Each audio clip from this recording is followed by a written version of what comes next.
দেখো, insurance claim generally আমাদের বিজনেসের ক্ষেত্রে বা আমাদের এখানে দুটো আছে। একটা হচ্ছে লস অফ স্টক,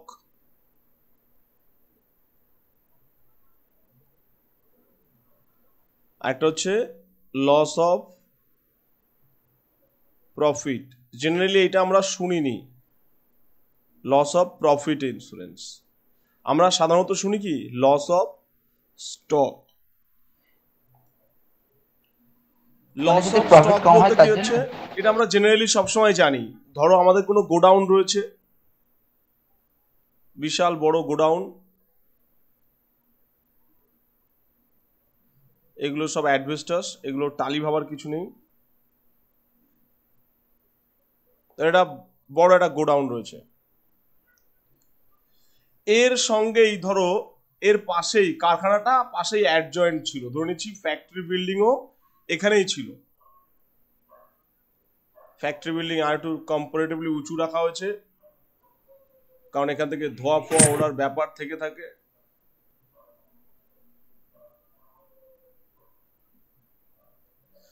তো ধরো কোনো এক সময় আমাদের গোডাউনে আগুন লেগেছে,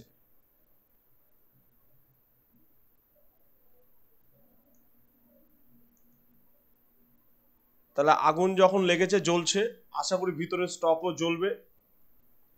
তো ধরো কোনো কারণে আমাদের গোডাউনের স্টক ফায়ার ইন্স্যুরেন্স করা ছিল। যদি ইন্স্যুরেন্স করা না থাকে তাহলে তো লস ইন্স্যুরেন্স কোম্পানির কাছ থেকে পাওয়ার কোনো প্রশ্নই উঠছে না। যদি ইন্স্যুরেন্স করা থাকে তাহলে কথা হচ্ছে গোডাউনে আগুন লাগলো, গোডাউনের ধরো পুরো পণ্য পুড়ে নষ্ট হতে পারে, 50% হতে পারে, 30% হতে পারে। তো এটা কি, ধরো যখন আগুন লেগেছে, সুজন কি করলো, কোনো এক জায়গা থেকে একটা শুট নিয়ে চলে এসেছে, যে শুটে আগুনে কিছু হয় না, পড়ে গিয়ে ভিতরে গুনছে কোনটা কোনটা পুড়ছে। আর যদি আলুর গোডাউন হয়, ওর সঙ্গে একেবারে লঙ্কা তেল নিয়ে বসে গেছে, ওকে মেখে মেখে খাওয়াও শুরু করে দিয়েছে। তাহলে আলটিমেট কথা হচ্ছে বাকিদের গোডাউন তো সেরকম নয়। তাহলে বাকিরা কি করছে, ওয়েট করছে আগুনটা কখন নিভবে। সেই ফায়ার ব্রিগেড হোক বা নিজেরা বালতি করে জল ঢেলে হোক, যে হোক, আগুনটা নেভার পর আমাদের কাজ কি, কাউন্ট করতে হবে এখানে কত টাকার স্টক ছিল। তাহলে ফার্স্ট জানতে হবে কি, এখানে স্টক কত টাকা ছিল at the time of fire.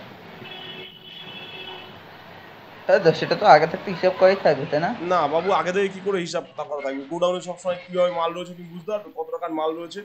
একটা মাল্টি ন্যাশনাল কোম্পানি, এখন বিগ বাজার, তুমি ভাবছো বিগ বাজারের না লাগাই ভালো, আগুন লাগা মানে ক্ষতি। ধর বিগ বাজারে আগুন লেগে গেল, আরে বিগ বাজারে আগুন লেগে গেল মানে কি ওখানকার খাতা বইগুলো ছেড়ে দেবে যেখানে রেকর্ডগুলো লেখা রয়েছে? আর মালিক কি মাথার মধ্যে নিয়ে ঘুরে বেড়ায় নাকি যে আমার কোন গোডাউনে কত টাকার মাল আছে? যদি মাল্টিপল গোডাউন থেকে সব তো খাতায় কলমে থাকে। তো যখন আগুন লাগবে তখন বলে ভাই মালগুলো পুড়ে যাক, আর খাতাগুলো থাক না, আবার ইন্স্যুরেন্স ক্লেম যাবে কি করে? তার মানে কি, আমাদের গোডাউনে যে গোডাউন কিপারের কাছে যে স্টক শিট থাকে, সেটা নষ্ট হয়ে যাওয়ার সম্ভাবনা 90% বলা যায়। যে গোডাউনের স্টক কিপারের যে স্টক বুক রয়েছে, কত মাল ইন হচ্ছে কত মাল আউট হচ্ছে, সে ফিফো বেসিস হোক, লিফো বেসিস হোক, ওয়েটেড অ্যাভারেজ মেথড হোক, যে মেথডই হোক, তাহলে আসল কথা হচ্ছে স্টক বুক নষ্ট হয়ে যাওয়ার সম্ভাবনা খুব বেশি। তাহলে সেক্ষেত্রে আমাদের কি করতে হবে না, আদার রেকর্ডস ফাইন্ড আউট করতে হবে। সেটা কোথার থেকে পরে আলোচনা করছি, আগে এটা জানি। তাহলে ধরো এই গোডাউনের স্টক আগুনে পুড়েছে, সেই কমপ্লিটলি পুড়ুক বা হাফ পুড়ুক বা বেশি পুড়ুক, সেটা পরের কথা, বাট পুড়েছে। তাহলে স্টক পুড়লে আমাকে করতে হবে কি, ফার্স্ট জানতে হবে কি, ইন্স্যুরেন্স ক্লেম করতে গেলে আমি যখন ইন্স্যুরেন্স কোম্পানির কাছে দাবি করব যে আমার ক্ষতি হয়েছে, ইন্স্যুরেন্স ক্লেম দিন, তো প্রথমে আমাকে জানতে হবে কি, এই গোডাউনে কত টাকার স্টক ছিল, stock at the time of fire. তাহলে এটা সবার আগে জানতে হবে। এরপর ইন্স্যুরেন্স কোম্পানি বলবে কি, বাবু তুমি যখন গোডাউনে আগুন লেগেছিল তখন কি দাঁড়িয়ে দাঁড়িয়ে দেখছিলে? তো সুজনের তো একটা আনন্দের বিষয় ছিল, আলু পোড়া খাবে, যার জন্য দাঁড়িয়ে দাঁড়িয়ে দেখছিল। বাট বাকিরা কি করেছে, আগুন তো নিভিয়েছে, সে ফায়ার ব্রিগেড হোক বা নিজেদের প্রচেষ্টায় হোক। তাহলে সবাই চেষ্টা করে কি, কিছু হলেও পণ্য বাঁচুক। তাহলে যতটা পণ্য বেঁচে যাবে, less value of stock saved. Insurance company বলবে, বাবু যেটা বাঁচিয়েছো তার পয়সা আমি কেন দেবো, প্রকৃত ক্ষতির জন্য আমি টাকা দেবো। তাহলে প্রথম কি আগে জানবে কত টাকার স্টক ছিল গোডাউনে প্রেজেন্ট, সেখান থেকে বাদ দিয়ে দেবে যে কত টাকার মাল বাঁচিয়েছো। এবার সমস্ত মাল যে ভালো অবস্থায় বাঁচবে তো কোনো মানে নেই।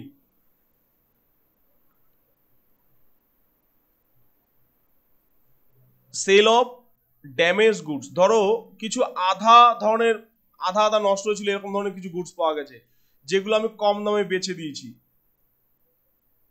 যদি কিছু থেকে থাকে, যদি আমি কোনো কিছু কম দামে বেচে থাকি ড্যামেজ গুডস, তো ইন্স্যুরেন্স কোম্পানি বলবে তুমি তো ড্যামেজ গুডস বেচে হলেও কিছু টাকা পেয়েছো, সুতরাং ওই ক্ষতিটা তো তোমার হয়নি, তাহলে এটাও তুমি পাবে না, মাইনাস। এরপর বলছে অ্যাড ফায়ার এক্সটিংগুইশিং এক্সপেন্সেস, এটা মনে হয় আগুন নেভানোর খরচা। দেখবো অনেক বড় বড় গোডাউনে বা বিশেষ করে দেখবো আমরা মলগুলোতে যখন যাই দেখবো ওখানে তোমার বিভিন্ন সিলিন্ডার থাকে না আগুন নেভানোর জন্য, ফায়ার অ্যালার্ম থাকে। তো এর জন্য তো আমাকে খরচা করতে হয়, অক্সিজেন সিলিন্ডার বলছি কেন, কার্বন ডাই অক্সাইড হোক বা আদার্স জিনিস হোক, যে সিলিন্ডারগুলো আমার থাকছে সেগুলো তো পয়সা দিয়ে কিনতে হয়েছে।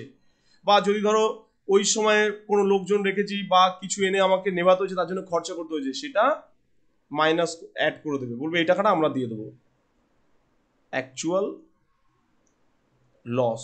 তাহলে এটা হচ্ছে আমার প্রকৃত ক্ষতি। এবার ইন্স্যুরেন্স কোম্পানির কাছে আমি টাকা দাবি করব। আমি ক্লিয়ার করতে পারলাম কনসেপ্টটা? হ্যাঁ দা। তাহলে প্রথমে দেখবো কি গোডাউনে কত, কিভাবে স্টক বের করবো সেগুলো আমরা পরে শিখছি। আগে প্রসেসটা কি, প্রথমে ইন্স্যুরেন্স কোম্পানি তো আগে ইন্সপেকশনে আসবে না, আগে তো তুমি দাবি করবে আমার এত টাকার মাল নষ্ট হয়েছে আমাকে দিন। তাহলে কিভাবে দাবি করবে, ফার্স্ট বের করবে stock at the time of fire, তারপরে কি চেক আপ হবে যে আমার কোনো মাল বেঁচে গেছে কিনা, কারণ যেগুলো বেঁচে গেছে তার জন্য তো আমার ক্ষতি হয়নি, ইন্স্যুরেন্স কোম্পানি দেবে কেন, তাহলে ওখান থেকে লেস করবো, less value of stock save. আর যদি আবার কি কোনো ড্যামেজ গুডস থেকে থাকে সেটাকে তুমি যদি কম দামে বিক্রি করো তাহলে টাকা তো কিছু এসেছে, তাহলে এটাও লেস করতে হবে, less sale of damage goods. তারপর যদি আগুন নেভানোর জন্য তুমি কোনো ব্যয় করে থাকো তাহলে ইন্স্যুরেন্স কোম্পানি তোমাকে তার জন্য ইন্স্যুরেন্স দেবে। টাকা দিয়ে দেবে। বুঝতে পারছি না তোমার কথাটা। দাদা বলছিলাম গোডাউনে ধর আগুন লাগার পর কতদিনের মধ্যে টাকা পাওয়া যাবে? এইটা না তুমি কত তাড়াতাড়ি দৌড়দৌড়ি করছো তার উপর ডিপেন্ড করে। আমি যতদূর জানি চল তোমার মোবাইল ফোনটা তো দামি মোবাইল ফোন, তুমি একটু ইন্স্যুরেন্স করো, ওই 700 থেকে 800 টাকা নেবে করে, তুমি এবার নিজের কাছে রেখেই চলে যাও, গিয়ে বলো আমার চুরি হয়ে গেছে বা ভেঙে গেছে, ক্লেম দিন। তোমাকে আর একটা নতুন জুতো কিনতে হবে ওই ক্লেম যদি জোগাড় করতে হয়, মানে মোবাইলের ক্ষেত্রে। তবে বিজনেসের ক্ষেত্রে অতটা হয় না, বিজনেসের ক্লেমটা পাওয়া যায়, ঠিক আছে, টাইম লাগে। ইন্স্যুরেন্স ক্লেম সঙ্গে সঙ্গে না, ওরা ইন্সপেকশনে আসবে, সবকিছু অ্যাপ্রুভ হবে তারপরে। বা যদি কারো মেডিক্লেম থেকে থাকে, যদি ক্যাশলেস কোনো হসপিটাল থেকে না করাও, যে নিজের পকেট থেকে টাকা পে করে দিলাম তারপর ইন্স্যুরেন্স কোম্পানির কাছ থেকে ব্যাক নেব, কতটা যে কষ্ট ওই সময় জানতে পারবে। তো ধরো কথা কথা এই স্টক, আচ্ছা তাহলে বলছেন সেল অফ ড্যামেজেস এই স্টক করে কি করছো? কি বললে? হ্যালো, বলছিলাম তাহলে সেল অফ ড্যামেজেস গুড যেটা মানে ওই অর্ধেক পুড়ে গেছে বললা, সেই সকল যে অর্ধেক না জিনিসগুলো বিক্রি করছি, তো সেটার জন্য তো আমার একটা টাইম লাগবে। বিক্রি করতে পারো, ধরো পার্শিয়ালি পড়েছে, তুমি যদি সেগুলো কম দামে বিক্রি করতে পারো। ধরো তোমার স্টিলের হ্যাঁ ছিল, সেগুলো যতক্ষণ না বিক্রি করছি বুঝতে পারবো না আমার কি করতে। তোমার কথা আটকে হ্যাঁ। আছে। তার ফলে তো একটু লসও হবে না? আরে এটা তো টাইম তো লাগবে না। আমার যে জিনিসগুলো ড্যামেজ গুড, শোনো ইন্স্যুরেন্স হ্যাঁ কোম্পানি দা। তুমি ক্লেম আগুন লাগার সঙ্গে সঙ্গে তো ক্লেম হয় না, তারপরে তো কিছুদিন লেগে যায়, ঠিক আছে। হ্যাঁ। তো ধরো বড় গোডাউন যদি হয় তার সমস্ত ক্যালকুলেশন করতে তো বেশ কিছুদিন টাইম লেগে যাবে। তো এবার ধরো আগুন লাগার পর হ্যাঁ। তুমি কিছু জিনিস কম দামে বিক্রি করে দিলে, সেগুলো অ্যাডজাস্ট করা হবে। এরকম নয় 1-1.5 বছর লাগে, অন্তত 1-2 মাস তো মিনিমাম লাগেই। এবার দেখো এই যে স্টক, এটা সব থেকে important, value of stock at the time of fire, খেয়াল করতে হবে যে সাম অ্যাসিওর্ড। সাম অ্যাসিওর্ড মানে কি, তুমি কত টাকার ইন্স্যুরেন্স করেছো বা পলিসি ভ্যালু। সাম অ্যাসিওর্ড সবসময় মনে রাখবে, যত টাকা তুমি সাম অ্যাসিওর্ড করেছো বা পলিসি ভ্যালু, স্টক তার থেকে বেশি থাকা উচিত নয়। তাহলে stock at the time of fire যদি লেস দ্যান পলিসি ভ্যালু হয়,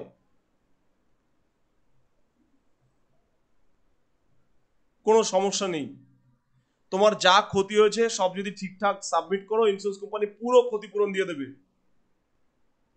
আবার বলছি, যদি পলিসি ভ্যালু বা সাম অ্যাসিওর্ড, মানে আমরা যখন ইন্স্যুরেন্স করি তখনই ওখানে লিখে দিতে হয় যে আমি গোডাউনে 5 লাখ টাকার মাল রাখবো বা 10 লাখ টাকার মাল রাখবো, এটা তখনই উল্লেখ করতে হয়।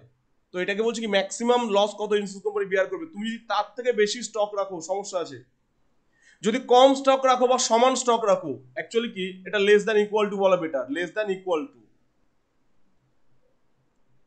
ইকুয়াল টু যদি পলিসি ভ্যালু হয়, দেয়ার ইজ নো প্রবলেম। তোমার যত টাকা ক্ষতি হয়েছে ইন্স্যুরেন্স কোম্পানি পুরো টাকাটাই পে করে দেবে, সমস্ত সবকিছু ঠিকঠাক থাকলে। ক্লিয়ার? পুরো টাকা দেবে বলতে কি অ্যাকচুয়াল লসের টাকা পে করবে, পে করে কিন্তু actual loss. Clear?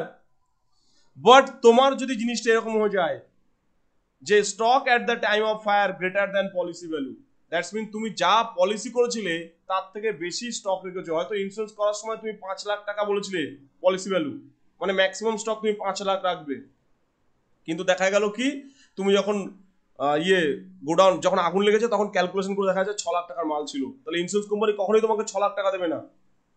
Insurance company বরাবর বক্তব্য, যা তুমি ইন্স্যুরেন্স করছো আইদার সেই পরিমাণ বা তার কম পরিমাণ মাল যেন গোডাউনে থাকে। তাহলে যদি by chancely stock at the time of fire থেকে পলিসি ভ্যালু ছোট হয়, সেক্ষেত্রে ইন্স্যুরেন্স কোম্পানি একটা রুলস আছে অ্যাভারেজ ক্লজ, এই রুলস ফলো করে ইন্স্যুরেন্স ক্লেম দেবে। এটা হবে হচ্ছে ক্লেম অ্যাপ্লাইং অ্যাভারেজ ক্লজ। সেই ক্ষেত্রে কি হবে, অ্যাকচুয়াল লস মানে এই টাকাটা এটা ইনটু পলিসি ভ্যালু বা sum assured by stock at the time of fire. দেখো জিনিসটা এক্ষুনি ক্লিয়ার হয়ে যাবে কি হচ্ছে। ধরো পলিসি ভ্যালু 5 লাখ, তোমার গোডাউনেও ধরো মাল আছে 4.5 লাখ বা 5 লাখ, এটাও হয়েছে ধরো হিসাব করে দেখা গেল 4,25,000। তাহলে ইন্স্যুরেন্স কোম্পানি কিন্তু তোমাকে কখনোই 4.5 লাখ দেবে না, সবসময় অ্যাকচুয়াল লস দেবে। তাহলে তোমাকে 4,25,000 টাকা দিয়ে দেবে, বলবে ওকে সবকিছু ঠিক আছে 4,25,000 টাকা নাও, ঝামেলা মেটাও। বাট ধরো তুমি ইন্স্যুরেন্স করেছো 5 লাখ, এখানে মাল লেগেছে হচ্ছে 6 লাখ, দ্যাটস মিন তুমি যা পলিসি ভ্যালু তার থেকে আমার গোডাউনের স্টক বেশি, তখন ইন্স্যুরেন্স কোম্পানি বলবে না পুরোটা দেবো না, আনুপাতিক হারে কমাবো। কোন অনুপাতে? ঠিক তোমার এই স্টক আর পলিসি ভ্যালুর যে অনুপাত, সেই অনুপাতে কমিয়ে দেওয়া হবে। তাহলে কিরকম না, প্রথমে অ্যাকচুয়াল লস, মানে তুমি যদি তোমার আন্ডার ইন্স্যুরেন্স না হতো, অর্থাৎ তুমি যদি বেশি ইন্স্যুরেন্স করতে বা সেম ইন্স্যুরেন্স করতে, তাহলে তুমি ক্লেম পেতে কত, 4,25,000 টাকা। কিন্তু তুমি যেহেতু বেশি স্টক রেখেছো, আনুপাতিকভাবে কমিয়ে দেওয়া হবে, তাহলে 5 লাখ বাই 6 লাখ। এটা হচ্ছে যদি তুমি বেশি মাল রাখো আন্ডার ইন্স্যুরেন্সের ক্ষেত্রে। তাহলে আন্ডার ইন্স্যুরেন্সের ক্ষেত্রে বা সোজা কথা, আন্ডার ইন্স্যুরেন্স কি না, যা পরিমাণ তুমি ইন্স্যুরেন্স করছো তার থেকে বেশি পরিমাণ গোডাউনে স্টক রেখে দিয়েছো, সেক্ষেত্রে ইন্স্যুরেন্স কোম্পানি তোমাকে কম টাকা দেবে। কিভাবে না, তোমার স্টক থেকে পলিসি ভ্যালু যে হারে আনুপাতিকভাবে কম হয় সেই অনুপাতে। যে 6 লাখ টাকা তুমি যখন রেখেছো, তোমার সেখানে পলিসি ভ্যালু কত, 5 লাখ টাকা। তাহলে এটার জন্য কত হওয়া উচিত, তুমি সেই পরিমাণ ক্ষতিপূরণ পাবে। এবার ধরো এই ক্ষেত্রে আমার কারখানাতেও আগুন লেগে গেছিল, তাহলে আমি কারখানার কোনো ক্ষতিপূরণ পাবো? হ্যালো? না স্যার। যদি গোডাউনের ইন্স্যুরেন্স করা থাকে তাহলে পাবো। এই গোডাউনে ইন্স্যুরেন্স করেছি আমি, স্টকের পাবো, কারখানার কেন পাবো? হ্যাঁ কারখানা সেটাই তো তো। বিল্ডিং। হুম। তাহলে এখানে দেখো ফায়ার ইন্স্যুরেন্সের এবার আমার ভাগ আসছে, আমি বিল্ডিং এর ইন্স্যুরেন্স করেছি না স্টকের ইন্স্যুরেন্স করেছি। ক্লিয়ার করতে পারছি ব্যাপারটা? হ্যাঁ দাদা। কিন্তু সেটা তো বিল্ডিং পুড়ে যাওয়ার জন্য বিল্ডিং এর পাবো। ক্লিয়ার? কেস খেয়ে গেলাম। এবার দেখো কারখানাই পুড়ে গেল, আমার মাল তৈরি করবো কোথায়? তার মানে কি আবার কারখানা সেট আপ করতে হবে, তারপরে তৈরি করতে হবে, তাই তো? হ্যাঁ দাদা। এবার ধরো কথার কথা, এটা আমার বারাসাতে ছিল এই ফ্যাক্টরি বিল্ডিংটা। এবার ধরো আমার ঠিক বিরাটিতে আরেকটা আছে, ফ্যাক্টরি আছে, সেম আমি সেম জিনিস তৈরি করি, বিরাটিতে আরেকটা ফ্যাক্টরি আছে। এবার ধরো দেখছি আমার এই ফ্যাক্টরিটা তো অর্ধেক পুড়ে গেছে, এটাকে তৈরি করতে গেলে আমার মিনিমাম দেখছি কি 3 মাস টাইম লাগবে। তাহলে এই 3 মাস কি আমি পুরো প্রোডাকশনটা বন্ধ রেখে দেবো এখানকার? তো আমি দেখলাম কি, এই যে আমার বিরাটির কারখানা আছে, আমি যদি এখানে অল্প কিছু পয়সা খরচা করি তাহলে কি কিছু হলেও প্রোডাকশনটা এখানে আমি বাড়াতে পারবো। ক্লিয়ার? তো আমি কি করলাম, হ্যাঁ দাদা। এই এই বারাসাতের কারখানায় কাজ শুরু করলাম, কিন্তু প্রোডাকশনটাকে শিফট করে কি এখানে প্রোডাকশনটাকে বাড়িয়ে দিলাম কত, যেভাবে হোক বাড়িয়ে আমি আমার সেলসটাকে বাড়াবার চেষ্টা করলাম। ক্লিয়ার? হ্যালো? হ্যাঁ স্যার। হ্যাঁ দা। কিন্তু এইখানে যে ক্ষতি হয়েছে সেই ক্ষতিপূরণটা আমি পাবো কি? এই যে 3 মাস ধরে, এই 3 মাস ধরে এখানে যে প্রোডাকশন করতাম বিরাটি সেন্টারে, নিশ্চয়ই ঠিক তত পরিমাণ আমি প্রোডাকশন করতে পারবো কি? কারণ ওখানে তো অলরেডি একটা আমাকে তৈরি করতেই হয়। না দাদা। তাহলে কিছু হলেও তো লস হবে। হ্যাঁ। তাহলে এই লস থেকে বাঁচার জন্য ইন্স্যুরেন্স করা যায়, যেটাকে বলা হয় কি লস অফ প্রফিট বা কনসিকুয়েন্সাল লস পলিসি।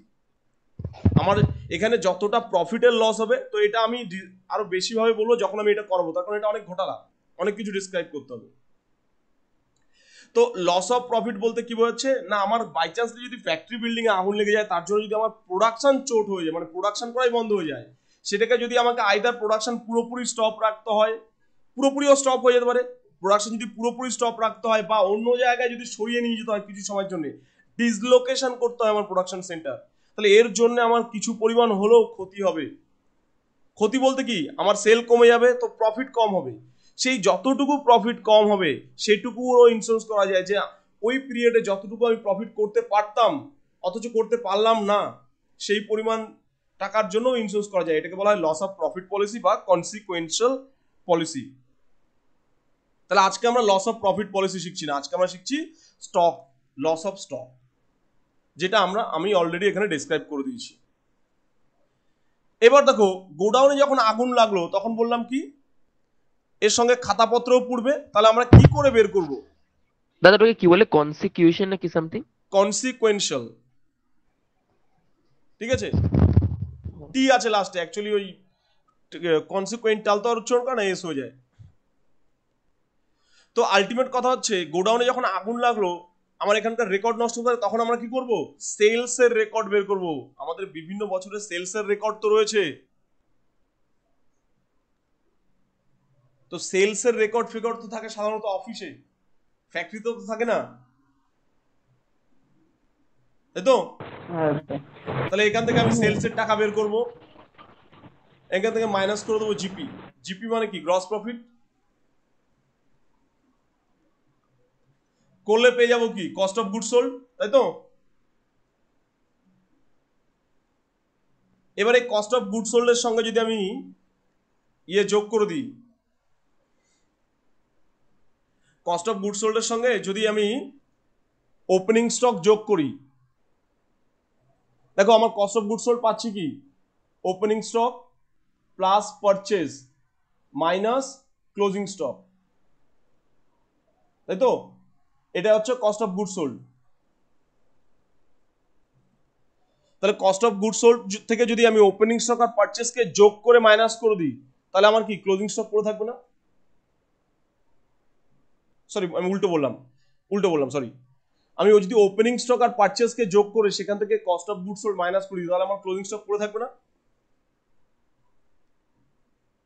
আরে দেখো না, এটাকে ওদিকে নিয়ে গেলাম, এটাকে এদিকে নিয়ে চলে গেলাম। বাট আমরা এইভাবে করবো না, আমরা করব কি, আমরা অ্যাকাউন্টেন্সি এতদিন পড়লাম কিভাবে, কি জন্য আর কি, একটা ট্রেডিং অ্যাকাউন্ট তৈরি করব। এখানে কি থাকবে? ওপেনিং স্টক, তাই তো? থাকবে কি পারচেজ, থাকবে কি টোটাল ডিরেক্ট এক্সপেন্সেস, আর এখানে থাকবে কি সেলস, এখানে থাকবে জিপি। তো এখানে তো ব্যালেন্সিং ফিগারে ক্লোজিং স্টক বেরিয়ে আসবে না? হ্যাঁ দা। তো আমরা বরাবর হ্যাঁ দাদা। ট্রেডিং অ্যাকাউন্ট তৈরি করে করব। এবার দেখো সেই ট্রেডিং অ্যাকাউন্ট পিএল অ্যাকাউন্ট আমরা তৈরি করে শিখেছিলাম ক্লাস 11-এ। অনেকের পক্ষে এটা মানে মনে করা খুব টাফ হয়ে যাবে, যেখানে জিনিসটা যেত কি লোকটা আজকে বলছে মনে পড়বে কি। তো দেখো ট্রেডিং অ্যাকাউন্টের ব্যয় ছিল ডিরেক্ট এক্সপেন্সের দিক। ট্রেডিং অ্যাকাউন্টে ডেবিটে যাবতীয় ডিরেক্ট এক্সপেন্স যেত, ওপেনিং স্টক এবং যাবতীয় ডিরেক্ট এক্সপেন্সেস। এবার আমি বলবো না, তোমরা কিছু নাম মুখস্থ করে নাও। ডিরেক্ট এক্সপেন্সেস মানে মনে রাখবে পারচেজ প্লাস কম্পালসারি, আমি ইংরেজি টিচার না, বারবার ইংরেজিতে লিখতে হয়, compulsory expenses required for the purchase। দেখো এটা কেন বললাম, তুমি একটা গুডস কিনতে যাচ্ছ, কিনতে গিয়ে দেখলে মাঝখানে দালাল রয়েছে, বিশেষ করে যেমন কৃষিজাত পণ্যের ক্ষেত্রে হয়ে থাকে। তোমার ওই যে মান্ডি ফান্ডি গুলো থেকে থাকে, যে এত আন্দোলন হচ্ছে কৃষক আন্দোলন, আশা করি সবাই জানো। তাহলে পারচেস করতে গেলে দেখলে মাঝখানে কোনো দালাল রয়েছে, যেখানে আমাকে ব্রোকারেজ বা কমিশন দিতে হবে। তাহলে ওই ব্রোকারেজ কমিশন ছাড়া তো আমি মাল কিনতে পারবো না। তার মানে কি এটা direct expenses, commission on purchase বা ব্রোকারেজ অন পারচেজ। ঠিক আছে, expenses to bring in the goods, ওই গুডস গুলোকে আনার জন্য যা কিছু এক্সপেন্সেস হবে, and to take the possession. Possession মানে কি অধিকারে নেওয়া, কত বড় বানান, POSSESSE, ঠিক আছে। পসেশন মানে অধিকারে নেওয়া। যেমন দেখো যদি জাহাজে করে মাল আসে, তুমি জাহাজ ভাড়া দিলে মাল হাতে পেয়ে যাবে। হ্যালো, না। জাহাজে করে মাল আসলে তোমাকে ডক ডিউস দিতে হবে, পোর্ট চার্জেস দিতে হবে, কাস্টমস ডিউটি দিতে হবে। প্লেনে আসলে ক্লিয়ারিং চার্জেস দিতে হবে, সেই কনসাইনমেন্টের নন রিকারিং এক্সপেন্সের মতোই। তারপর হচ্ছে কি, নেক্সট হচ্ছে এনি মডিফিকেশন এক্সপেন্সেস।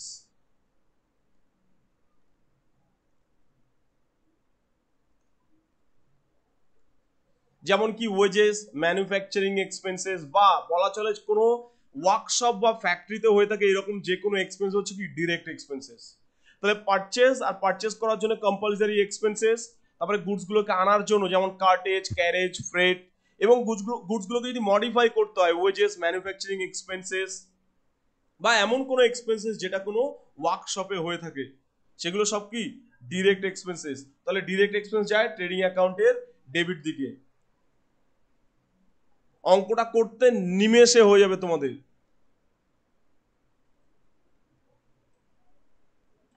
চলো, ট্রেডিং অ্যাকাউন্টের ছক তোমাদের কাটা আছে, আমি জানি এখন পিছিয়ে আমিই আছি।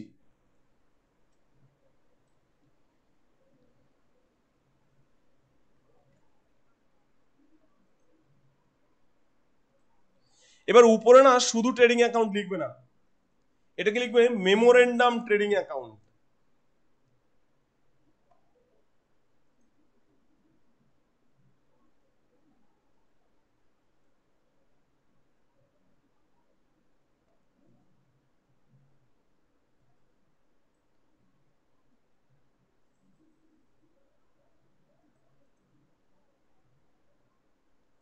প্রথমে একদম একটা পাতি অঙ্ক আছে, মেমোরেন্ডাম ট্রেডিং অ্যাকাউন্ট।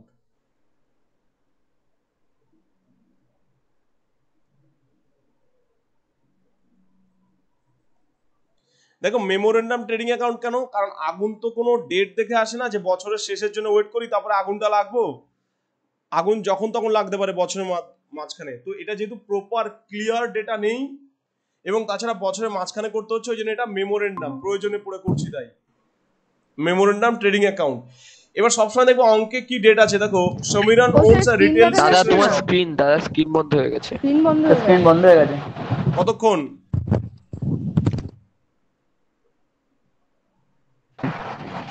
স্যার এর আগে তো স্টপ হয়েছিল, কিছু বোঝা যাচ্ছিল না, এখন স্ক্রিনই দেখা যাচ্ছে না। আজকে এমনি নেটে খুব প্রবলেম করছে, আজকে সকালে বহুত ডিস্টার্ব হচ্ছে। আচ্ছা, কতক্ষণ স্ক্রিন ছিল না? না না বেশিক্ষণ না, 1 মিনিটও হয়নি। ফর দ্য পিরিয়ড ফ্রম, এটা সবসময় খেয়াল রাখবে কবে থেকে কবে পর্যন্ত।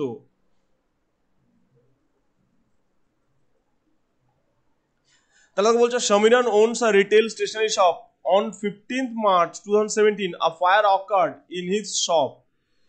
15 তারিখে আগুন লেগেছে, তাহলে বছরটা শুরু দেখো দিয়েছে 1 জানুয়ারি 2017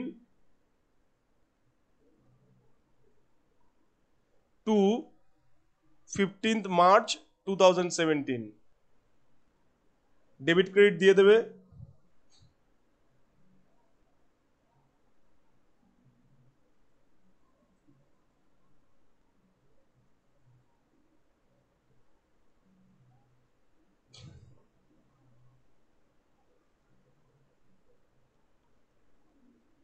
প্রথম অঙ্কগুলো খুবই ইজি, দেখে আবার আফসোস করো না এটা কি হচ্ছে।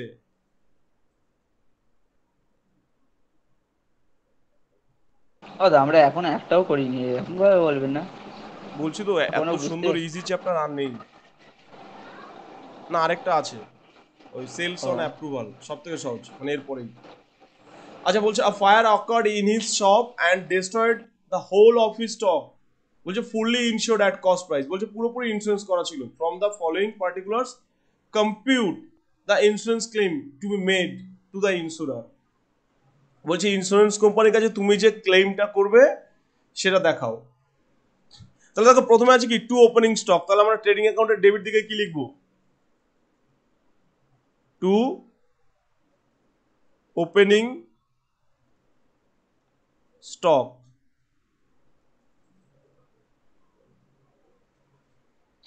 20,000। এরপরে দেখো পারচেজ দিয়ে দিয়েছে, টু পারচেজ,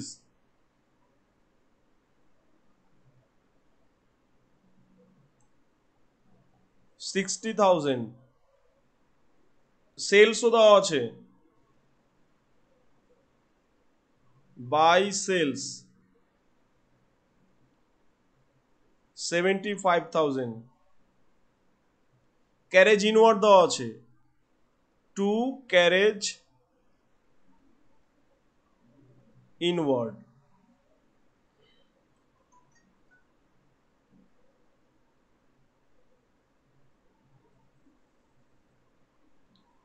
5,000।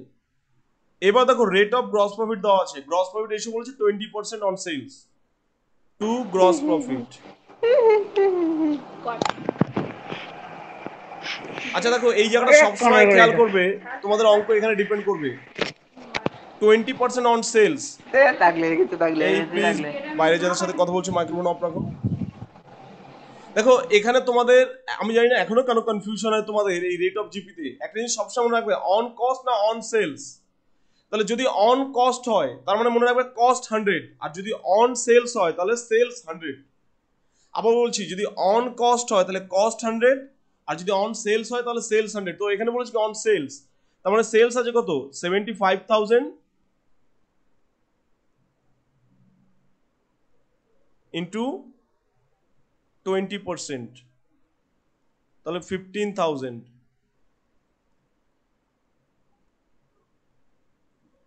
দেখো এবার ডেবিট থেকে মাইনাস ক্রেডিট করলে আমার ব্যালেন্সিং ফিগারে ক্লোজিং স্টক বেরিয়ে আসবে।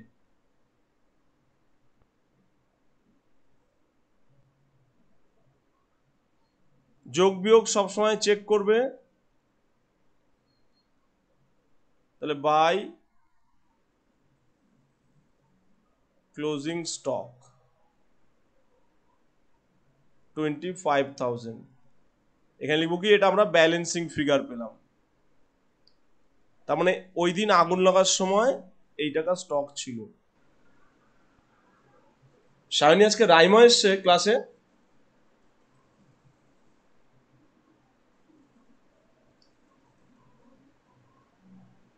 হ্যালো সায়নী,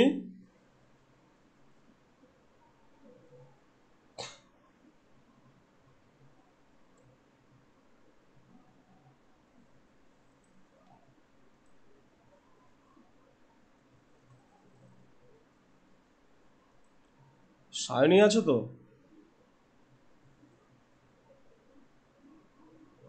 পুরো ছাড়েই তো গার্লস নেই, স্কুল একসঙ্গে ডুব?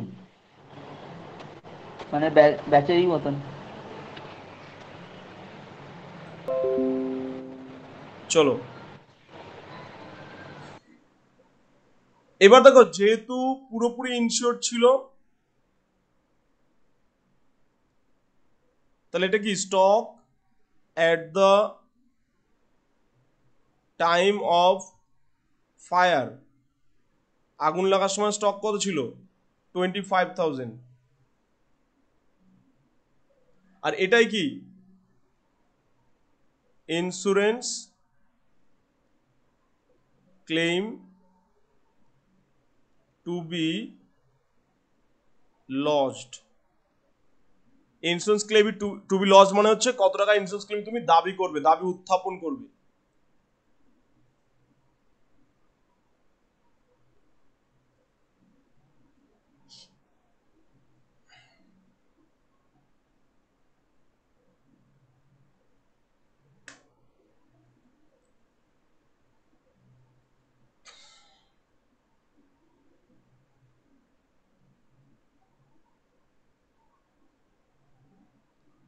সবার হয়েছে?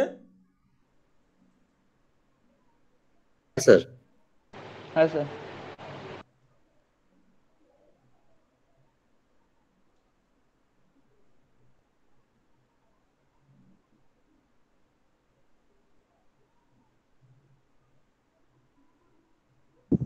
হ্যাঁ স্যার। চলো এবার প্রবলেম নাম্বার 2 করাবো। আবার একটা ছক কাটো। এটা problem number 2। A fire occurred in the business of bad luck limited. তো যার লাক ব্যাড তার কি করে সব ভালো হয়?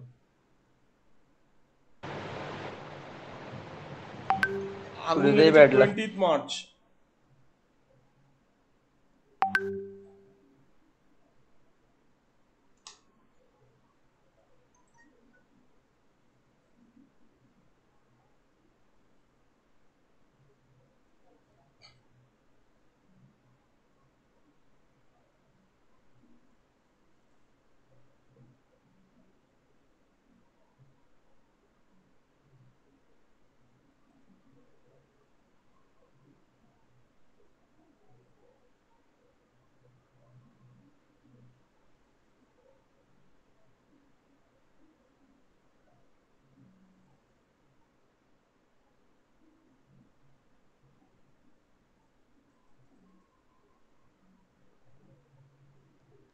চলো ছক কাটো তাড়াতাড়ি।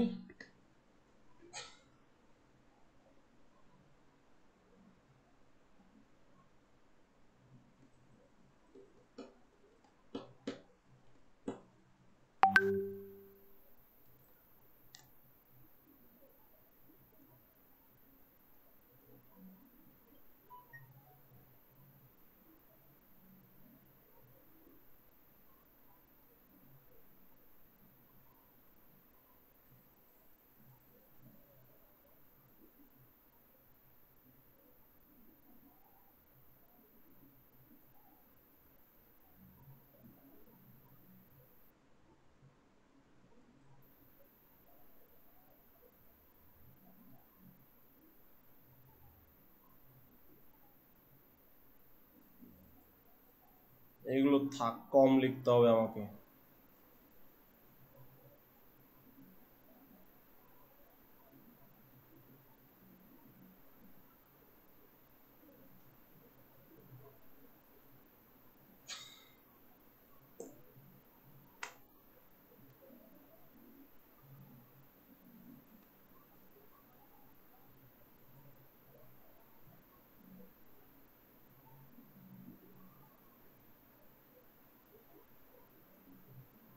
সবার ছক হয়ে গেছে?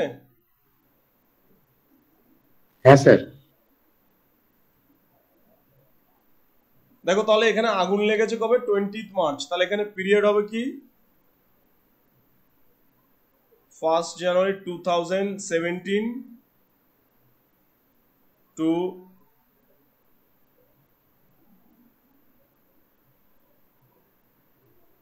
20 March 2017. A fire occurred in the premises of Bad Luck Limited on 20 March 2017. The stock of the company was fully insured against fire. দেখো বলছে পুরোপুরি ইন্স্যুরেন্স করা ছিল। From the following particulars compute the insurance claim to be lost. বলছে insurance claim কতটা loss করতে হবে সেটা বের করবে with insurance company for loss of stock loss হওয়ার জন্য। ওপেনিং স্টক দেওয়া আছে, পারচেজ দেওয়া আছে, সেলস দেওয়া আছে, ক্যারেজ ইনওয়ার্ড দেওয়া আছে, ওয়েজেস দেওয়া আছে, আদার ম্যানুফ্যাকচারিং এক্সপেন্স দেওয়া আছে, গ্রস প্রফিট রেশিও দেওয়া আছে। আচ্ছা, স্টক সেলভেজ বলতে বোঝাচ্ছে কত টাকার স্টক বাঁচিয়ে ফেলেছে। এবার দেখো ইন্স্যুরেন্স ক্লেম করার সময় একটা জিনিস সবসময় খেয়াল রাখতে হবে যে তোমার গোডাউনে কি পরিমাণ স্টক প্রেজেন্ট ছিল। সবসময় মনে রাখবে যেদিন আগুন লেগেছিল তোমার গোডাউনে কি পরিমাণ স্টক প্রেজেন্ট ছিল।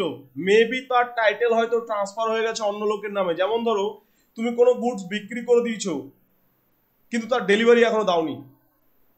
তুমি কোনো গুডস বিক্রি করে দিয়েছো কিন্তু তার ডেলিভারি এখনো দাওনি, তাহলে ওই গুডসের মালিকানা তোমার ট্রান্সফার হয়ে গেছে বাট তোমার গোডাউনেই রয়েছে।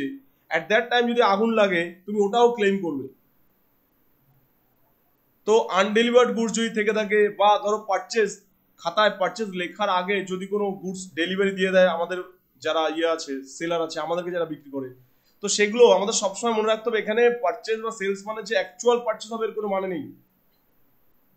আলটিমেটলি আমাকে সবসময় ফোকাস করতে হবে গোডাউনে কি পরিমাণ গুডস আছে।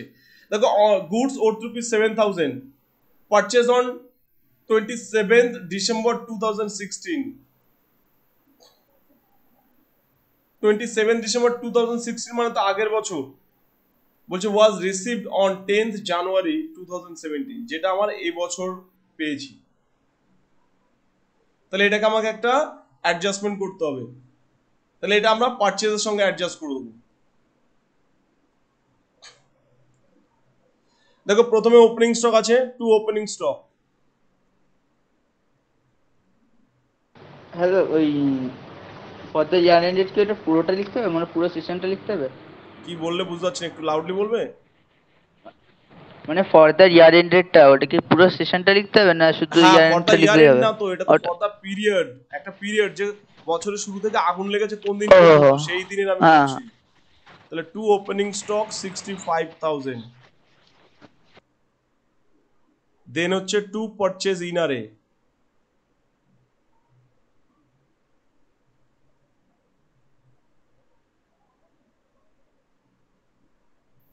কত আছে 2,50,000, যেহেতু অ্যাডজাস্টমেন্ট আছে ওই জন্য ইনারে রাখলাম। নেক্সট কি আছে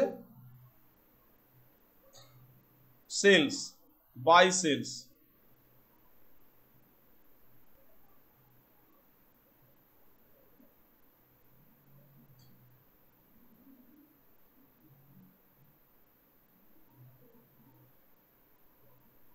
$4,20,000।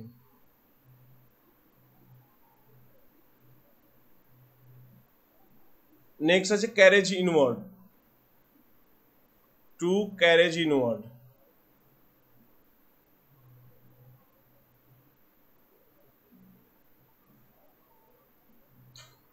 $10,000। To wages,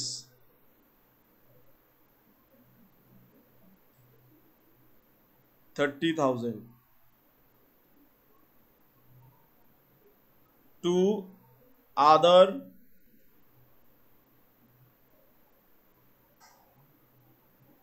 manufacturing expenses,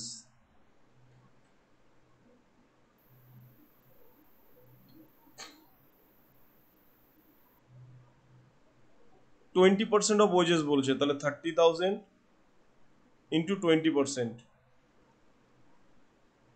6,000। Two gross profit,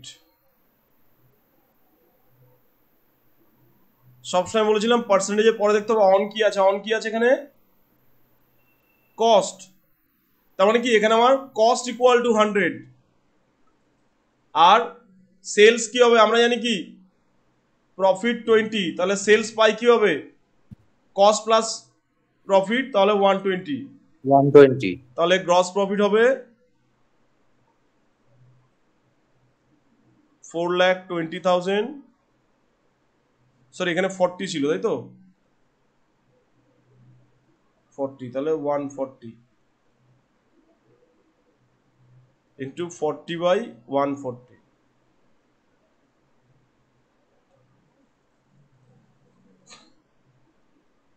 1,20,000 টাকা।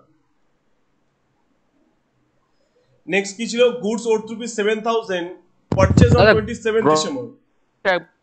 বোঝাও। কি বললে চয়ন, বুঝতে পারিনি। বললাম গ্রস প্রফিটটা আরেকবার একটু বোঝাও। অন কস্ট মানে কি, ক্রয় মূল্যের উপর 40% লাভ। তার মানে কি ক্রয় মূল্যের উপর বলেছে, মানে ক্রয় মূল্য 100 হবে, কস্ট প্রাইস 100, আর সেখানে আমার প্রফিট কত 40, লাভ 40 টাকা। তাহলে আমরা কি জানি ক্রয় মূল্যের সঙ্গে লাভ যোগ করলে তবেই তো বিক্রয় মূল্য পাবো। তাহলে বিক্রয় মূল্য কত হবে 140, তাহলে যখন 140 টাকা বিক্রয় মূল্য তখন প্রফিট হচ্ছে 40 টাকা। তাহলে 1 টাকা যখন বিক্রয় মূল্য, 40/140, আর আমার বিক্রয় মূল্য কত 4,20,000, তাহলে 4,20,000 ইন্টু 40/140। ঠিক আছে। দাদা পারচেসের পরে জায়গা রেখে দিয়েছেন, এই যে 7,000 টাকা আছে। তাহলে goods worth rupees 7,000 purchase on 27 December 2016। দেখো এটা আগের বছর কিনেছিলাম, ওয়াজ রিসিভড অন 10th জানুয়ারি 2017। যে স্টকটা আমি এবছর রিসিভ করেছি, তাহলে আমার এবছরে গোডাউনের স্টক বাড়বে না কমবে? বাড়বে। তাহলে গোডাউনের স্টকটা বাড়বে, তাহলে পারচেজের সঙ্গে অ্যাড হয়ে যাবে। অ্যাড আনডেলিভার্ড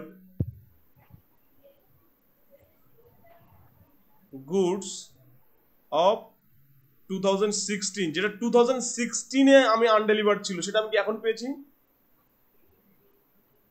তাহলে বাইরে যাবে কত 2,57,000। এবার এটা নিয়ে একটু বলবো আমি পরে, আগে অঙ্কটা করিনি তারপরে। হ্যাঁ,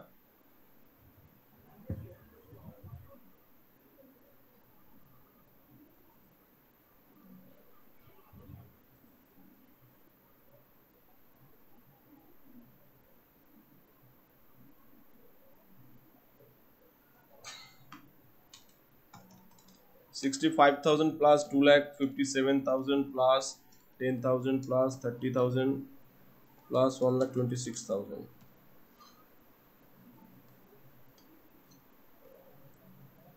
4,88,000।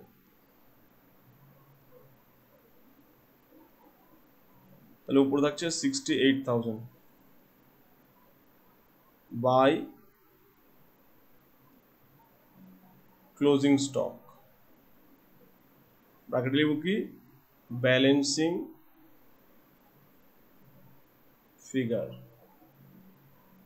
তাহলে 68,000 হচ্ছে আমাদের ক্লোজিং স্টক। একটু তাড়াতাড়ি তুলবে যাদের এখনো টোকা হয়নি।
চলো সবার টোকা হয়েছে।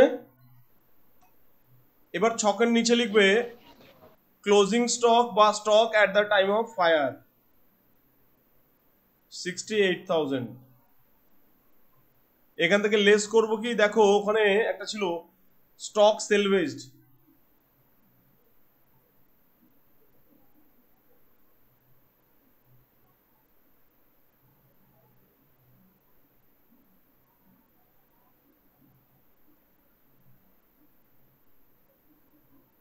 12,000, 56,000। এটা হচ্ছে ইন্স্যুরেন্স ক্লেম। আচ্ছা লস এই লেস ক্লিয়ারটা লিখলে না স্টক, তারপর এটা বানানটা বুঝতে পারছি না মানে এই তো এখানে লেখাটা দেখো, এই যে পাওয়া এত বড় বানান, টু বি ও lost, insurance claim to be lost. চলো তাড়াতাড়ি কপি করো, কপি হয়ে গেলে আবার একটা ছক কাটো।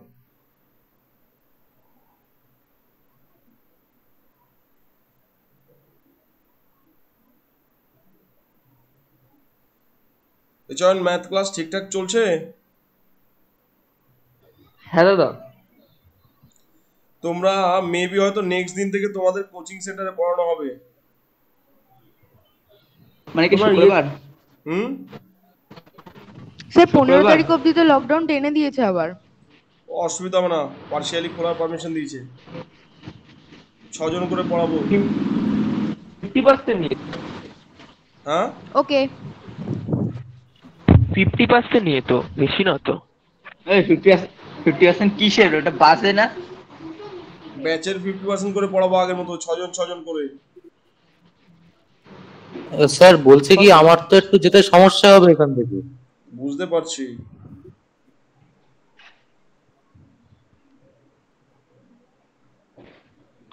সমস্যা সবারই আছে, কি করে রিকভার এখান করবে থেকে এটাই জাস্ট বুঝি বাস সবাই। চলছে স্যার, আর তো কিছু না। আর বাসে তো 50% যাত্রী এখন, বাস চলছেও কম।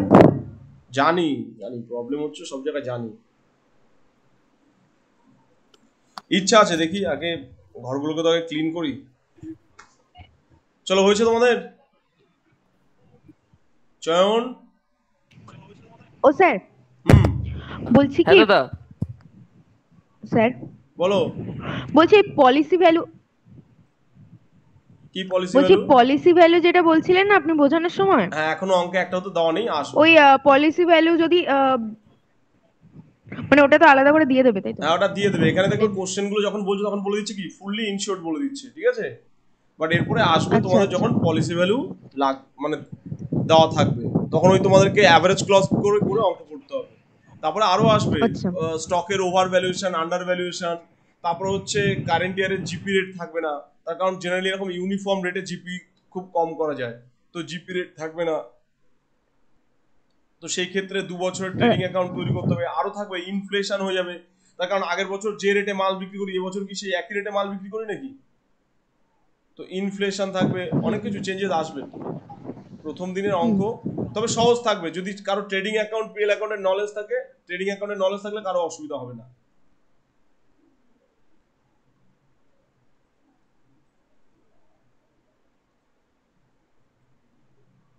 এ সুজন, হ্যাঁ দাদা। মামা অ্যাকাউন্টেন্ট পেয়েছে? না। আমি সেরকম কোনো ছেলের খবর পাচ্ছি না।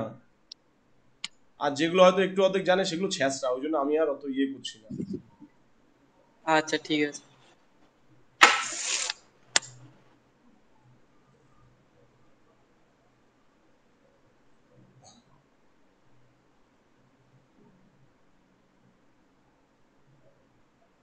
ওয়ার্ক ফ্রম হোম হলে দেখাচ্ছে আমিই বলতাম ঠিক আছে তাহলে আমিই করি।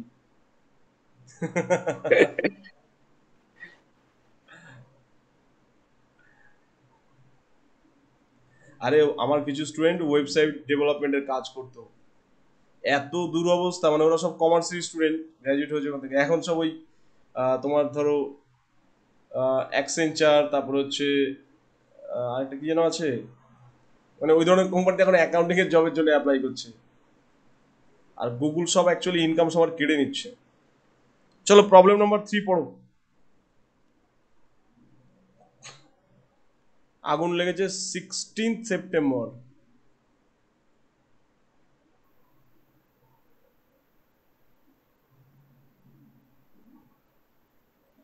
এখানে পারচেজ রিটার্ন, সেলস রিটার্ন আছে, ইনারে রাখবে। পারচেজ রিটার্ন, সেলস রিটার্ন আছে, সেলস পারচেজ ইনারে থাকবে। ইয়ার বিগিন হয়েছে কবে? 3 নম্বরটা দাদা, 3 নম্বরটা। 3 নম্বর 1 জানুয়ারি থেকে। তাহলে 1st জানুয়ারি টু 16th সেপ্টেম্বর 2017। দেখো ওপেনিং স্টক আছে, আচ্ছা উপরে হেডিং এ দেখো দেওয়া আছে কি, however the trader took a fire policy against stock. কত টাকার ফায়ার পলিসি নিচে? 40,000। তাহলে যদি 40,000 বা তার কম স্টক থাকে তাহলে টেনশনের কিছু নেই, যদি স্টকের থেকে বেশি হয় তখনই টেনশন, না হলে এই 40,000 কোনো কাজেই লাগবে না। যদি last closing stock at the time of fire যদি 40,000 বা তার কম বেরায় তাহলে এইটার কোনো ভ্যালু নেই, যদি বেশি বেরায় তখন এটা কাজে লাগবে। The following data were available, দেখো কি দিয়েছে, opening stock, purchase, sales, carriage inward, purchase return, sales return, freight and insurance, fire extinguishing expenses, ওই যে আগুন নেভানোর ব্যয় মনে আছে তো লাস্টে কি অ্যাড হয়, তাই তো? দেখো আমি হয়তো ফায়ার এক্সটিংগুইশিং বলেছি, এখানে ফায়ার ফাইটিং এক্সপেন্সও লেখা থাকতে পারে। এবার দেখো it was also found that goods valuing rupees 15,000 were purchased and took delivery before 16 September। 16 সেপ্টেম্বরের আগে গুডস কিনেছে এবং ডেলিভারিও নিয়ে নিয়েছে, but no entry passed in the books, কিন্তু হিসাবে লিখতে ভুলে গেছে। কাণ্ড দেখো, তার মানে কি একটা পারচেজও হয়েছে, গুডস ডেলিভারিও নিয়েছে, খাতায় লিখিনি, তার মানে এই যে পারচেজটা আছে এটা কি সঠিক আছে? না। তাহলে এটাকে ঠিক করতে হবে। তারপর দেখো again a sale of rupees 8,000 বলছে, আরেকটা সেল হয়েছে, a customer was made and duly entered বলছে টু আ কাস্টমার, তাহলে একটা সেল হয়েছে একটা কাস্টমারের কাছে এবং যেটা লেখাও হয়ে গেছে খাতাতে in the books, but not yet delivered till the date of fire, কিন্তু ডেলিভারি দিন। তাহলে ভালো করে বুঝবে, আমি গুডস বিক্রি করেছি, খাতাতেও লিখে পেরেছি সেলস অ্যাকাউন্ট, ধরো debtors or cash account debit to sales, যাই হোক সামথিং কিছু একটা হয়েছে, বাট আমি তাকে গুডস ডেলিভারি দিইনি। তো আমার গোডাউনে গুডস রয়ে গেছে অন্য একজনের, তাহলে গোডাউনে যদি এখন আগুন লাগে, আগুন কি বলবে না ওই গুডসটা এই মালিকের না, ওর গায়ে টাচ করা যাবে না? বলবে কি এরকম? না। তাহলে কি ওটাও পড়বে? তার মানে কি আমার এই যে সেলস আছে অ্যাকচুয়ালি ফাইনাল অ্যাকাউন্ট করার জন্য এই সেলসটাকে রিডিউস করা উচিত নয়, ফাইনাল অ্যাকাউন্টের জন্য এই সেলসকে রিডিউস করা উচিত নয়, কিন্তু ইন্স্যুরেন্স ক্লেমের জন্য সেলসটা রিডিউস করে দেওয়া উচিত। তার কারণ ফাইনাল অ্যাকাউন্ট পারপাস আমি মাল বিক্রি করে দিচ্ছি, ডেলিভারি আজ দিনই কাল দিয়ে দেবো, আমার বিক্রি হয়ে গেছে, লাভ হবে। বাট ইন্স্যুরেন্স ক্লেম পারপাসে আমি এটাকে সেলস ধরবো না এই কারণে, কারণ গুডস গোডাউনে রয়েছে, আগুন কিন্তু এটাকে ছাড়বে না, পুড়িয়ে দেবে, সুতরাং আমি ওই সেলসটাকে ক্যান্সেল করে আবার নিজের স্টকে ওটাকে ব্যাক করে নেবো। বোঝা গেল? এবার দেখো the rate of GP on cost followed in fixing of selling price, selling price ঠিক করার জন্য জিপিটা কি করা হয়েছে 25%। আচ্ছা বলো এটা অন কস্ট না on sales? On cost. On cost, এই দেখো এখানে বলে দিয়েছে জিপি অন কস্ট, তার মানে কস্ট প্রাইস 100, প্রফিট 25, আর সেলস কি হবে 125। তাহলে আমাদের এই দুটো নিতে হবে 25/125। চলো এবার পোস্টিং শুরু করি তাহলে আমরা। প্রথমে ট্রেডিং অ্যাকাউন্টে টু ওপেনিং স্টক,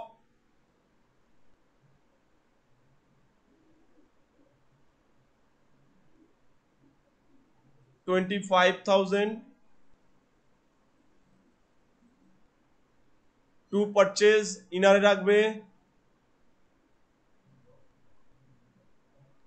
90,000। দেখো আগের বার এটা জিজ্ঞাসা করতে ভুলে গেছো 7,000, এটা লাস্টে কোশ্চেন করবে এই অঙ্কের পরে, আমিও ভুলে গেছি। তারপরে হচ্ছে দেখো বাই সেলস ইনারেই থাকবে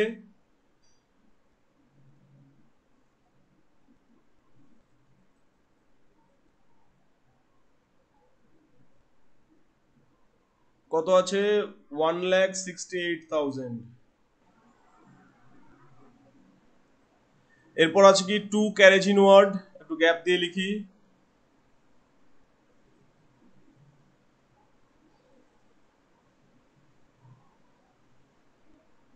$15,000। পারচেজ রিটার্ন, পারচেজ থেকে লেস হবে, লেস রিটার্ন কত আছে 5,000, তাহলে ইনারেই থাকছে 85,000। এরপর আছে কি সেলস রিটার্ন, সেলস থেকে লেস হবে sales return.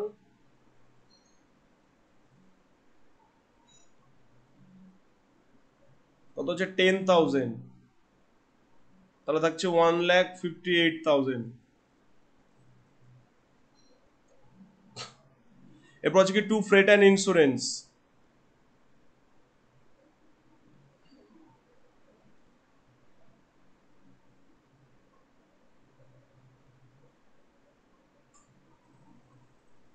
Freight and insurance আছে 16,000।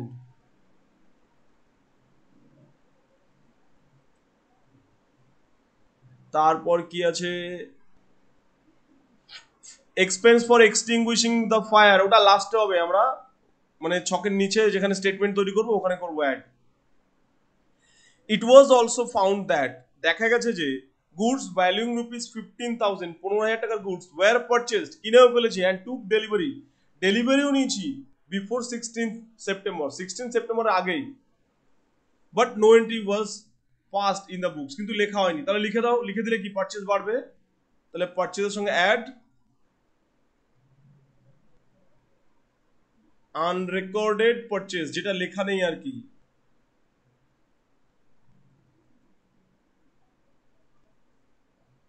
কত আছে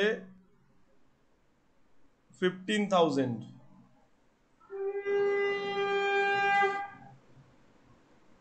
তাহলে 1 লাখ।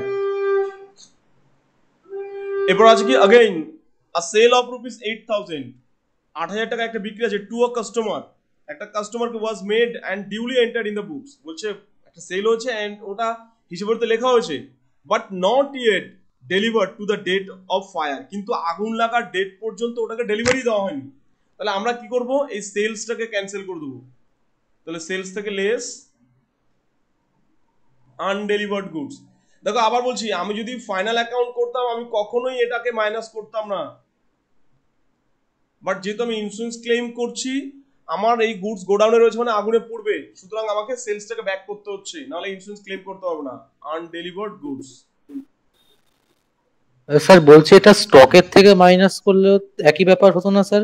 না, স্টক থেকে মাইনাস করা যায় না, এটাকে সেলসকে ক্যান্সেল করা উচিত, আচ্ছা কারণ এটা তো আমার স্টকে রয়েছে।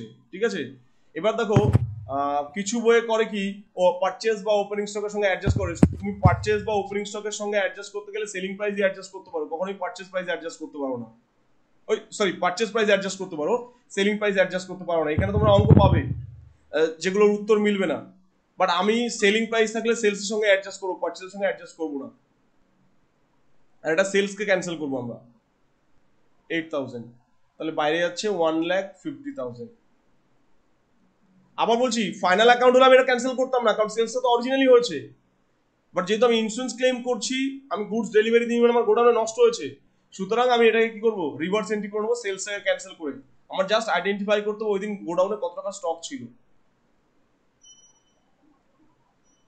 তাহলে এবার আমরা যোগ বিয়োগ করবো, ও জিপি টু গ্রস প্রফিট, তাহলে হচ্ছে 1,50,000 ইন্টু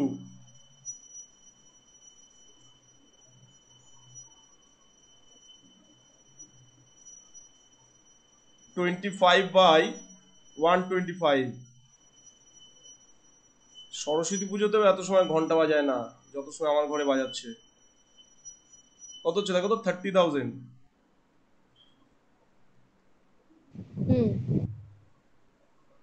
নেক্সট যোগ বিয়োগটা করে ফেলো, টোটাল কত হচ্ছে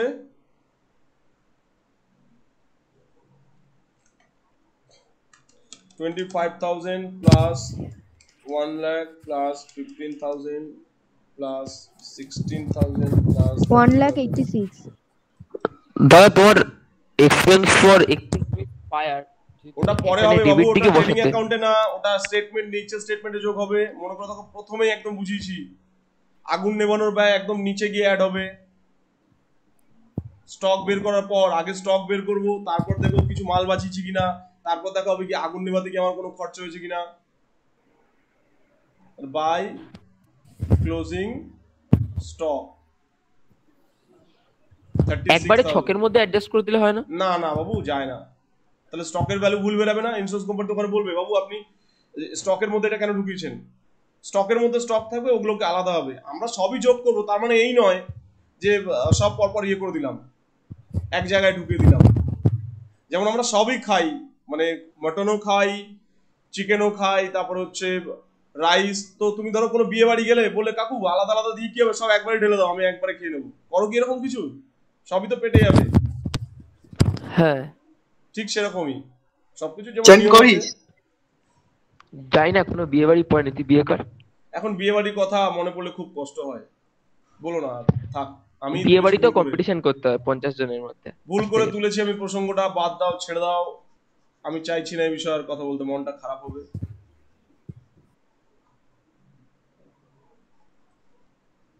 তাহলে এবার নিচে স্টেটমেন্টটা করব। এখানে প্রথমে লেখো stock at the time of fire 36,000। এর থেকে আমি লেস করব কি, দেখো এই যে 8,000 টাকা কি করে পেয়েছে, amount realised from sale of damage goods, ওই যে নষ্ট পণ্য বিক্রি করে কিছু টাকা পেয়েছে, তাহলে এটা তো আমার ক্ষতি হয়নি, এটা মাইনাস করতে হবে। তাহলে লেস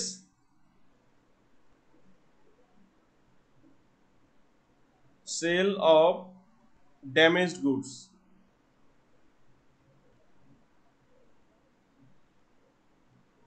$8,000, তাহলে কত থাকছে 28,000।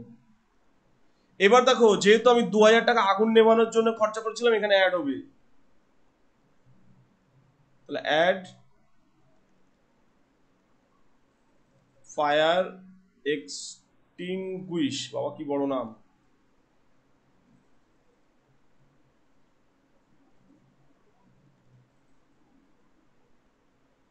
$2,000, তাহলে দাঁড়ালো কত 30,000।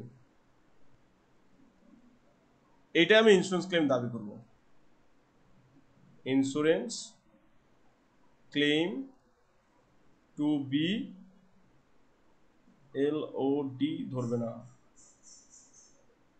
লস্ট, বড় বাজে হবে, টু বি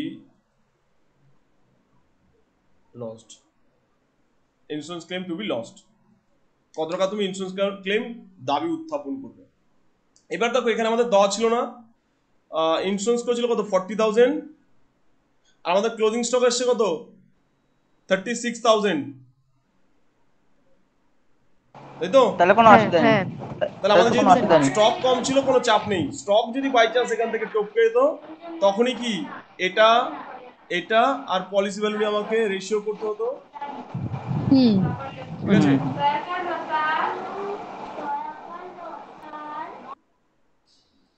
চলো তাড়াতাড়ি তুলবে। এবার এই পয়েন্টটা আমার বোঝানো হয়নি আগের বার, 7,000 টাকা।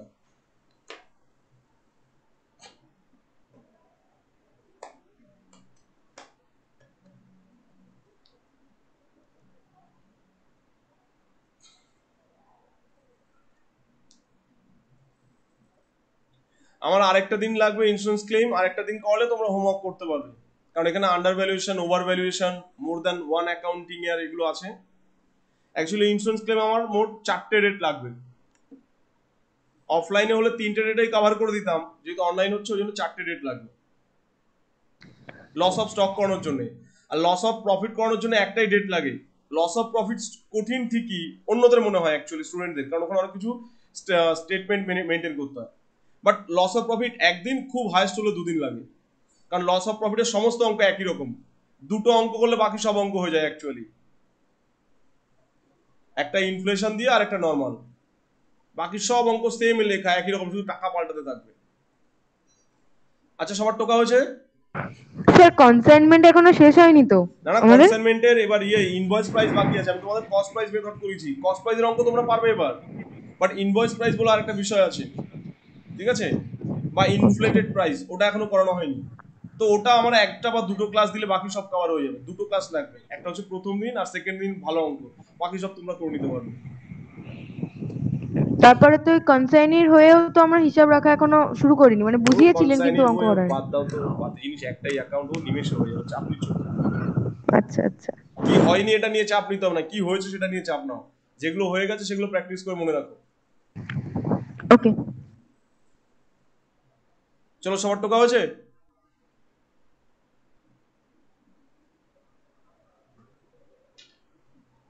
হ্যাঁ স্যার। ওকে। হ্যাঁ দা।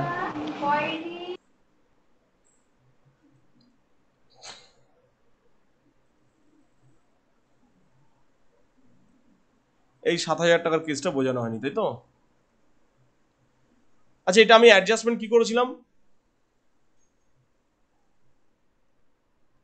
পারচেজের সঙ্গে অ্যাড করেছিলেন undelivered goods in goods of 2016। পারচেজের সঙ্গে অ্যাডজাস্ট করেছিলাম, বাহ বাহ বাহ। আমি যদি পারচেজের সঙ্গে অ্যাডজাস্ট না করে এটা কিছু নাই করতাম, এই 7,000 টাকা, তাও অঙ্ক কারেক্ট হতো, কিন্তু শুধু উত্তরটাই মিলতো না। দেখো, তোমাদের একটা চ্যাপ্টার আছে valuation of stock. Valuation of stock বলছে কি না, গুডস যদি আমার মালিকানায় থাকে, সে যদি গোডাউনেও না থাকে, সেটা আমার স্টক। গুডস যদি আমার মালিকানায় থাকে, সে যদি গোডাউনে নাও থাকে, সেটা আমার স্টক। আর গুডস যদি তা তো আমার অবশ্যই। মালিকানায় না থাকে, সেটা যদি আমার গোডাউনেও থাকে, সেটা আমার নয়। একটা জিনিস ভাবো, তুমি মাল কিনেছো দিল্লি থেকে, দিল্লি থেকে মাল আসছে লরিতে করে। এটা কি ধরনের লরি হবে? আসিফ খুব রাগ করবে। কোন সময় চাকা নিয়ে আমার বাড়ির সামনে চলে আসলে ম্যাটাডোর করে ও দিলাম। তাই বলেন। ধরো দিল্লি থেকে মাল আসছে, দিল্লি থেকে সেলার ছেড়ে দিয়েছে, তুমি মাল ধরো পেমেন্ট করেছো। দরজা দাদা, হ্যাঁ, দরজা দরজা। ওই তো করে দিয়েছি, চলো। সিল, যদি হ্যাঁ, ডাকাতি বুঝে হয়ে নিতে যায়, হবে। এগুলো সিল কার। চলো, তো দিল্লি থেকে ধরো মাল ছেড়ে দেওয়া হয়েছে, তার মানে সেলারের দায়িত্ব করে দিয়েছে, মাল ডেলিভারি দিয়ে দিয়েছে। আমরা বসে আছি কোথায়? কলকাতা। এটা দিল্লি। এই স্টকটা তোমার গোডাউনে আছে নাকি? না দাদা। না। তাহলে এটা তুমি ভ্যালুয়েশন করবে না? হ্যাঁ। কি ভ্যালুয়েশন করবে? ও নেই তো, আমি কেন ভ্যালুয়েশন করতে যাবো? স্টক ইন, কেন এটাকে দেখাতে হবে না? Stock in transit. কেন? হ্যাঁ।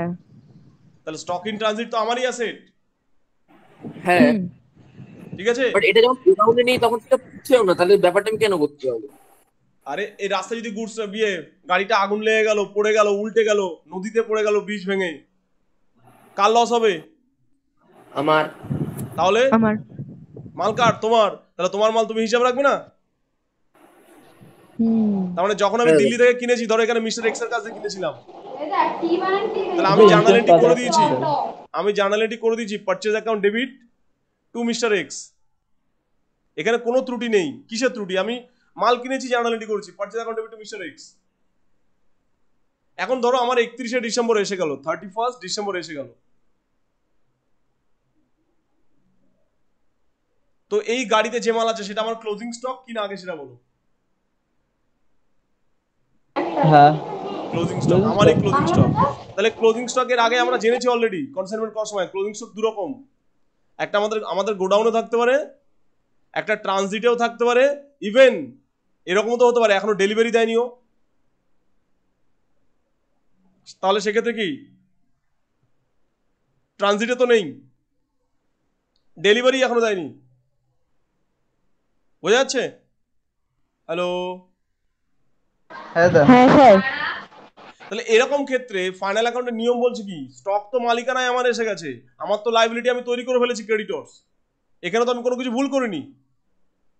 Purchase account debit two mister x, কোনো ভুল তো নেই। আমি পারচেজ করেছি, আমি জার্নাল এন্ট্রি করে দিয়েছি, মেবি হয়তো পেমেন্ট করেছি বা করিনি, বাকি তো হলে করিনি, নগদ হলে করে দিয়েছি। তাহলে গুডসটা সে হয়তো যদি আমাকে ডেলিভারি না দেয়, তাহলে আমার এটা ক্লোজিং স্টক অবশ্যই আমার। আমি যখন ট্রেডিং অ্যাকাউন্ট করবো, ক্লোজিং স্টক হবে এটা। একটা হচ্ছে কি ইন দা গোডাউন, আর এটা হচ্ছে কি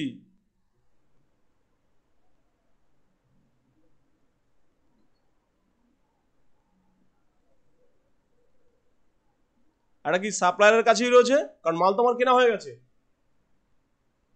তাহলে ক্লোজিং স্টকটা আমার দু রকম রয়েছে, ইন দ্য গোডাউন আর অ্যাট দ্য সাপ্লায়ার্স হ্যান্ড, বা যদি রাস্তায় থাকতো তাহলে গুডস ইন ট্রানজিট। তাহলে আমি যদি গুডস ইন ট্রানজিট আলাদা খুলি তাহলে এর মধ্যে ঢুকে নেই, ভালো করে বুঝতে হবে। গুডস ইন ট্রানজিট অ্যাকাউন্ট যদি আলাদা খুলি এর মধ্যে ঢুকে নেই, বাট আমি যদি বাই ক্লোজিং স্টক লিখে থাকি তাহলে তো এর মধ্যে ঢুকে আছে, তাই তো? হ্যাঁ দাদা। তাহলে হ্যাঁ আগের দাদা। বছরের ক্লোজিং স্টকের মধ্যে ঢুকে আছে মানে তো এই বছরের ওপেনিং স্টকের মধ্যে ঢুকে আছে।